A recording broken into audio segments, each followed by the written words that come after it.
You are listening to Grim and Stone, the Mountain Perspective. This podcast may contain objectionable language. Welcome to Grim and Stone, the Mountain Perspective. This is our take on what's happening in the world. How you doing, Stoney? I am awake and ready to go. Well, good.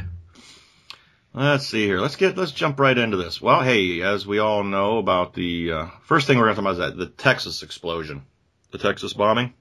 Yep. Or it wasn't bombing. It was my mistake. It was a fertilizer plant that exploded, and I saw a video of that this morning, and it was just insane.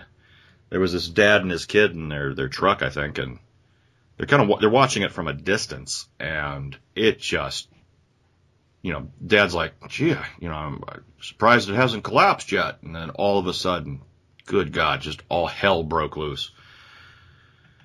But, our thoughts are with those folks that are affected in Texas. And, it was felt up to, 45 miles away. And it's edge of, a town called West. So everything's going to say West Texas. And it's about 20 miles north of Waco.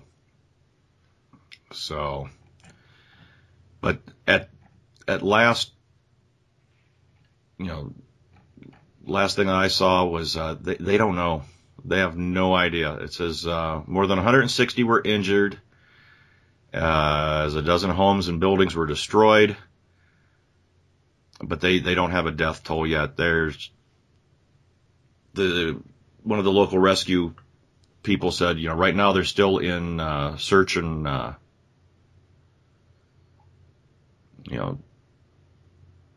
search and rescue mode, but it's eventually going to turn into a recovery mode. Well, I don't know how much they're going to find. I mean, good Lord. It was a mess. Well, I showed you that one picture yesterday. It looked like a nuke cloud. Yeah. Well, I saw a map. Hell, I got the map right here in front of me now.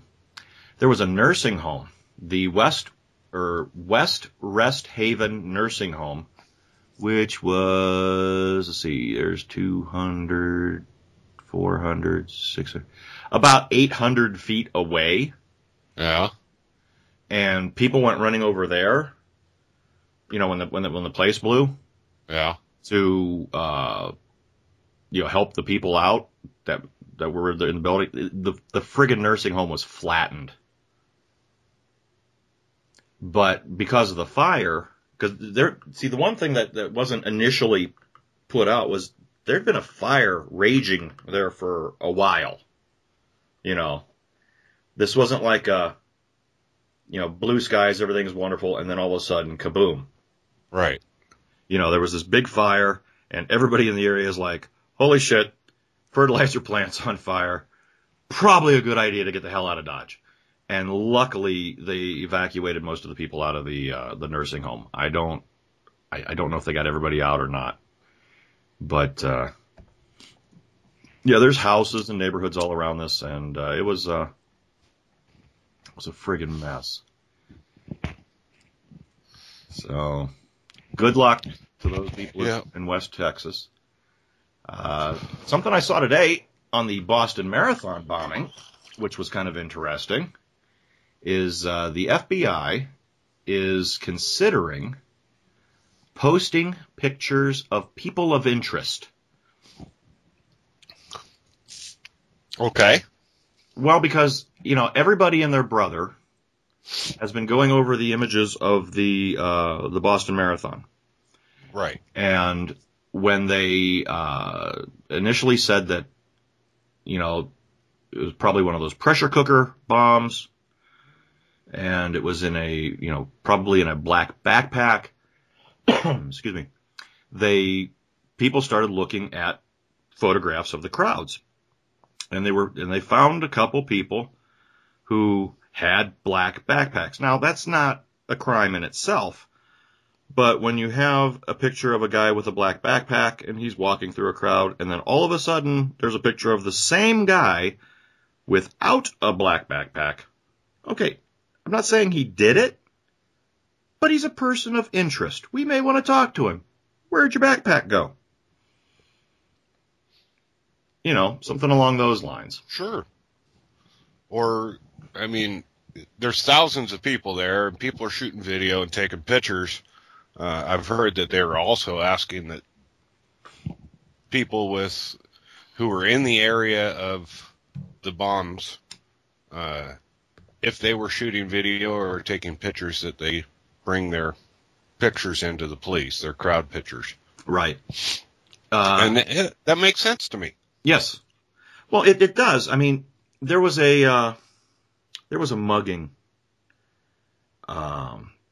Oh God, I can't remember how long ago it was. Not terribly long ago. Maybe it was less than a year. And it was captured on a camera at this one subway station in New York. Mm-hmm. Well, the police, for whatever reason, they had nothing. Okay? We got nothing. So they post the video. People are looking at the video going, okay, this guy's wearing a certain fraternity outfit. Oh, wait, there's a name up on the back. Huh. And then they went to the fraternity's website, found the guy, and that was the guy who did the friggin' mugging. You know, the friggin' civilian population found it, and it's like, what the hell, police? You couldn't figure that shit out on your own?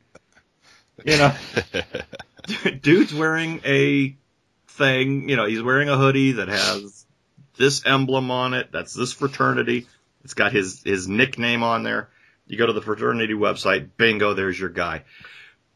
And it was, you know, and then when you actually looked at the video and you were able to get a look at the face, you could see it was the same dude. So. Yeah. Well. Go ahead. I'm a big proponent of self-policing. Oh, hell yeah. And, you know, if you know, maybe the police put the logo into their database and nothing came up, you know, and I mean, none of them belonged to the fraternity or whatever and weren't aware of what it was. I don't know. But if the public can assist in catching people who do this crap, yeah. Well, also, why not? I think, you know, I think it's a good idea too, because it also brings a sense of community. Yeah. Oh, absolutely. It along with that comes the sense of responsibility. Yeah. You know, I mean, how many people were in the video? You know, and besides the mugger and the muggee. Well, in this one there was only two. It was just the mugger and the muggee. Yeah. But I know what you're saying. That if a mugging takes place, say on a crowded subway platform, and there are people just standing there, right? And you allowed that to happen? Well, guess what? You're damn near as guilty as the friggin' mugger. Well, I was going in a different direction than that. Oh. But, the sense of responsibility of stepping forward and going, oh, I remember seeing that guy. I know what he looks like. Yeah. Same thing with the Boston bombing. You know, sure, everybody is pumped because the guys are coming across the finish line. Everybody is focused on what's going on. But somebody saw this person and thought, well, that's weird.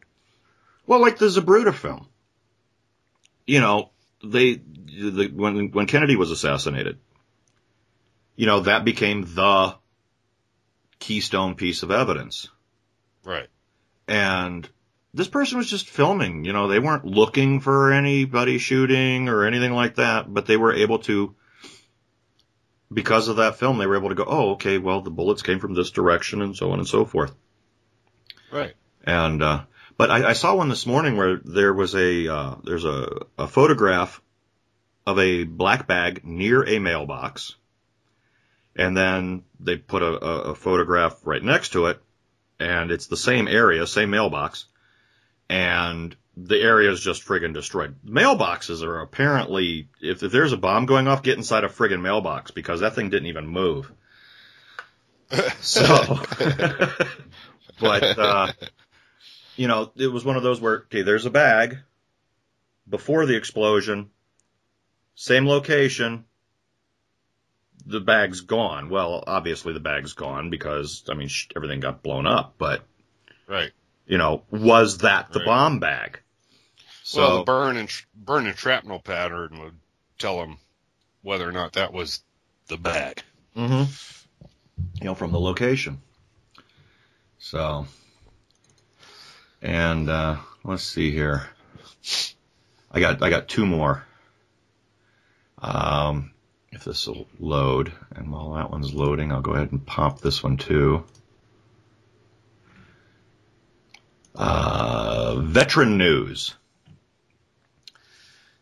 We have Representative Jeff Miller from Florida, who he chairs the House Veterans Affairs Committee, and he met with 30 different veteran groups, and it's all about the backlog.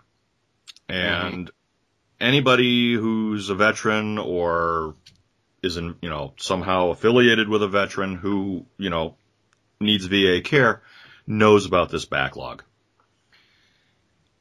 And the committee, Jeff Miller, the veterans groups, everybody are just frigging irate over this crap. It's supposed to be within 120 or 125 days is supposed to be when something's taken care of. I'm a veteran, I show up, I'm hurt or PTSD or whatever. Within 125 days, action is supposed to be taken. Right. The backlog right now is as high as 900,000. And some veterans have to wait as much as 600 days before before anything happens. Yeah, no, that's outrageous. There needs to be at least an initial response. You and I have seen it. I've seen hundreds of them. The sometimes infuriating, but the ubiquitous little, we are working on your claim form letter. If nothing else. Yeah, if nothing else. To acknowledge that, yes, we have received your information. We have seen that your packet is here. We're working on it. Yeah, I'm looking for the person's name. I had it here, and now it's gone.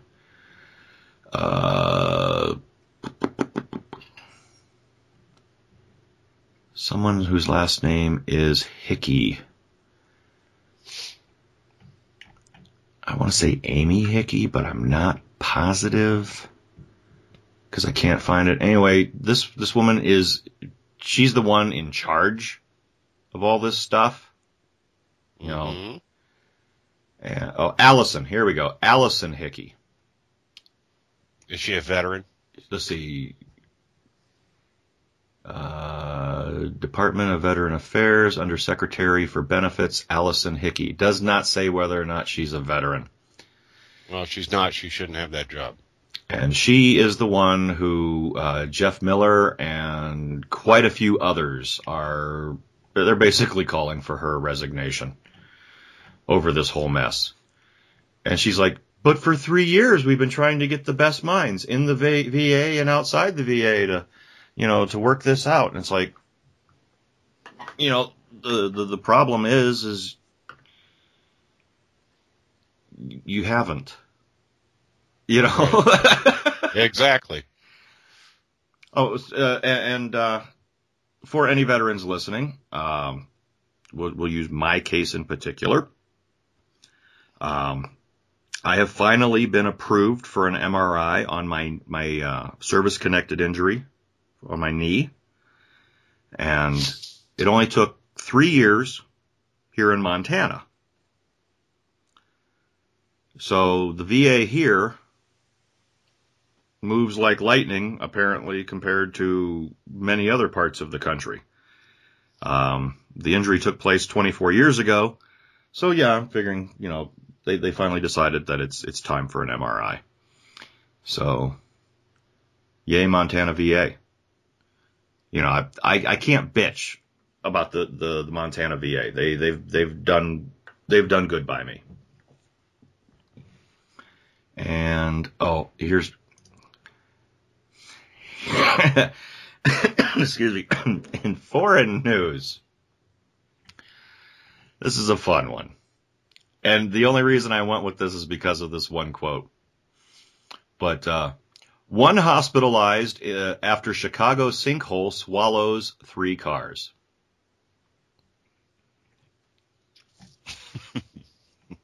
Okay. Now, there was anytime there's a sinkhole and people get hurt, it's a bad thing. However, the guy who got hospitalized, the sinkhole is opening up in the street. All right. Now, if you're driving down the street and you see this giant frigging hole opening up in the street, what would you do? Stop. Maybe try to turn around, go the other way, something. Yeah. Right? No. Yeah. No, this idiot tries to drive around it, causing his vehicle to fall inside. Doom on you. Yeah. There is apparently no cure for stupidity. And, well, not leaving them alive anyway. But there was a woman. This is the quote that just I could not help but laugh. I mean, this could have been a hell of a lot worse, and someone did get hurt through actions of his own. But it says, let's see here. She was about to leave work when she watched the vehicle fall into the sinkhole. Okay, this woman, Ola Oni. She says, it could have happened to me. I'm lucky. I'm happy. And she goes, in this kind of neighborhood, I don't think this should happen.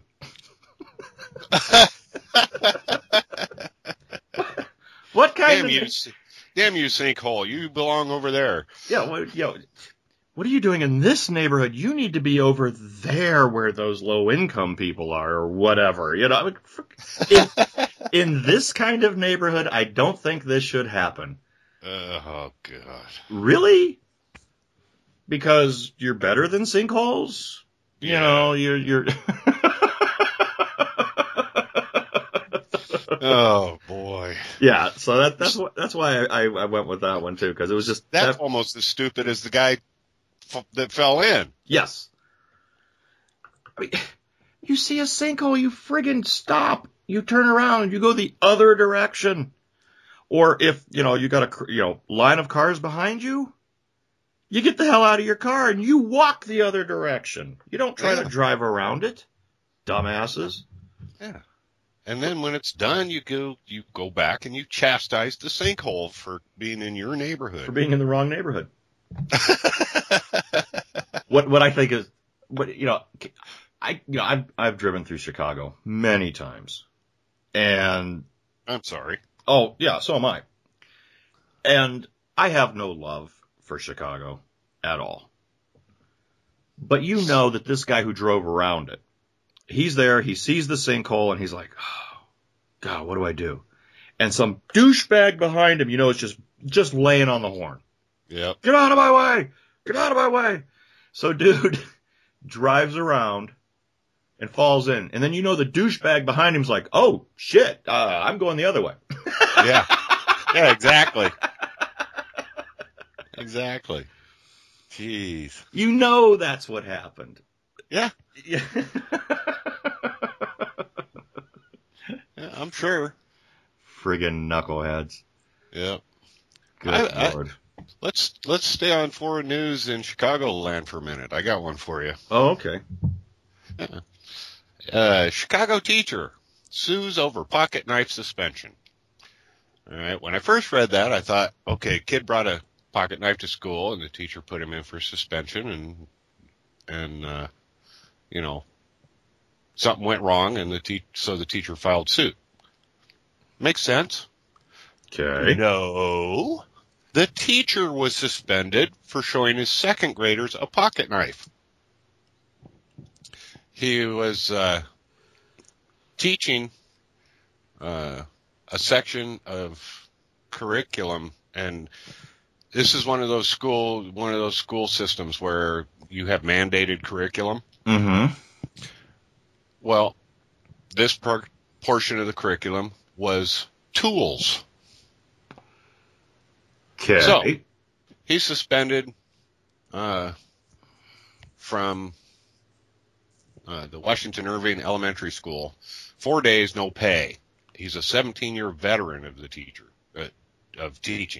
Okay. Well, he's got tenure. Then he'll get his money. Yeah, he's suing, and the suit is calling it an overzealous application of political correctness. I agree with him. It is. I mean, it's one thing. I mean, now when you and I were coming up, we all carried pocket knives.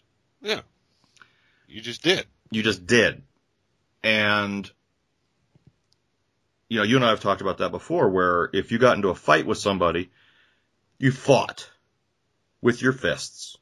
Yeah. And if somebody was dumb enough to reach in their pocket and pull out their pocket knife, they got friggin' dogpiled and got the friggin' snot stomped out of them by everybody. That's right. Even the people that were there to back them up. Right. You just didn't do that. No, it was. But this guy, it's part of the lawsuit. You know, it describes the curriculum mandated tool discussion.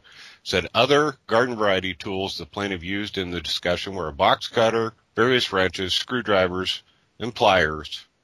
But as a result of showing a pocket knife, he was charged with bringing a weapon to school and was suspended without pay. Yeah, Chicagoland, you're a little nut job on weapon control. Well, no, that ranks well, what I'm about to tell you is a little bit more stupid. But one of my favorite ones where a kid got suspended for weapon thing was a kid who took bites out of a Pop-Tart until it kind of looked like a gun. Oh, yeah. And he got friggin' suspended for that. For a Pop-Tart gun? Yeah. This shit's gone way too far. It has. And, yeah, I don't know. It's fucking ridiculous. Hello, pocket knife, tool. It is the function of a pocket knife. And it was the teacher who brought the pocket knife to school. Yes, along with the box cutter and screwdrivers. Right. But whatever. Anyway, that's my bit on the foreign news there. Ugh. I got one more if you got time. Sure. Yeah, we're good. Okay. Nobody's Greenwood, South anyway. Carolina. You're not listening anyway? No, nobody's listening anyway. So. Oh, that's probably true. No, well, no, we have like 3 who actually listen. I got it. Greenwood, South Carolina. We've been to South Carolina. We know. Yep. How brains work down there. Yep. Police in Greenwood, South Carolina arrested a man who allegedly admitted to pawning his wedding ring to pay a prostitute. Marvin Holmes II, age 33.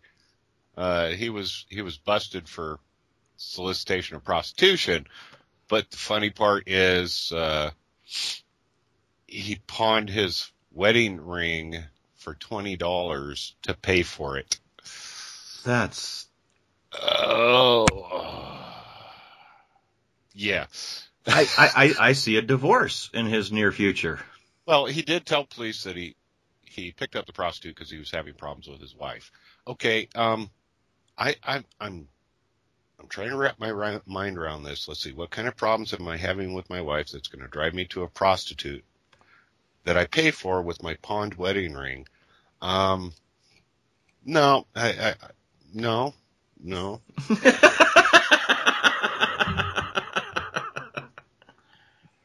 So, yeah, good job, Marvin. Good job. Wow. Yeah, if he thought he had problems before, no, those were nothing compared to what he faces now. You know, it's bad enough getting busted for prostitution while married, or soliciting, but then to pawn your wedding ring. Yeah. There's you got rid of the wedding ring because you're not going to need it now. No, not at all. And she's going to get everything.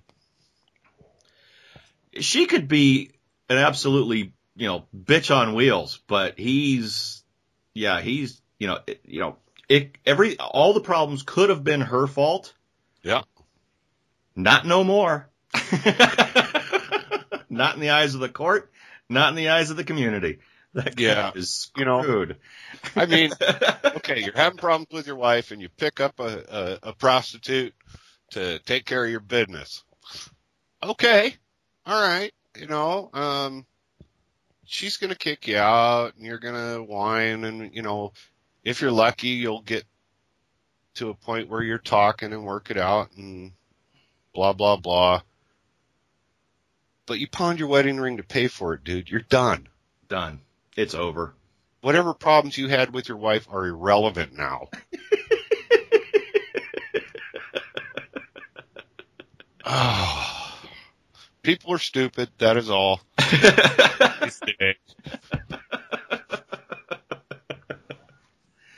Good Lord.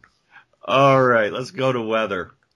And I chose today's location for our good friend Jack, who lives in Gladewater, Texas. Hi, Jack. And Jack is one of our dedicated listeners. And, God, we've known Jack forever.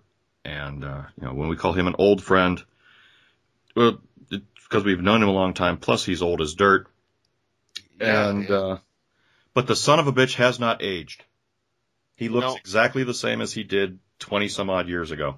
Well, when you hit that 250, 300 year mark, you just, what's the point in getting older? Yeah, you're already there. Yeah. Love you, Jack. But in Gladewater, Texas, right now it is 49 degrees and there is rain and nearby thunderstorms. Wind is west by northwest at 9 miles an hour. And the humidity is 95%. Oh. Luckily, it's cool. It's only 49 degrees, so that 95 with the rain won't be so bad. But jeez, make sure you wear your swimsuit. Yeah, they're looking at a high of 57 today with thunderstorms, 80% chance of rain. And they're looking at gusts of 18 miles an hour out of the northwest. Looks like an average humidity of 81 for all day. So, you enjoy your humidity and rain, Jack. Yeah. Lord. Have fun, Jack.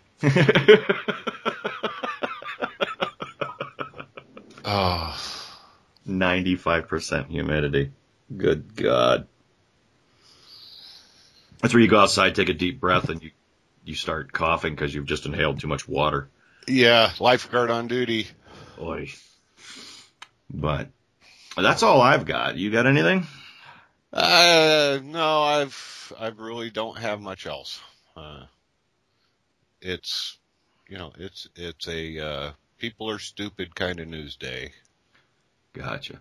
Well, I think what we'll do here at the end of this one is we have 3 solid listeners that I know about, or 3 what we'll call listening groups.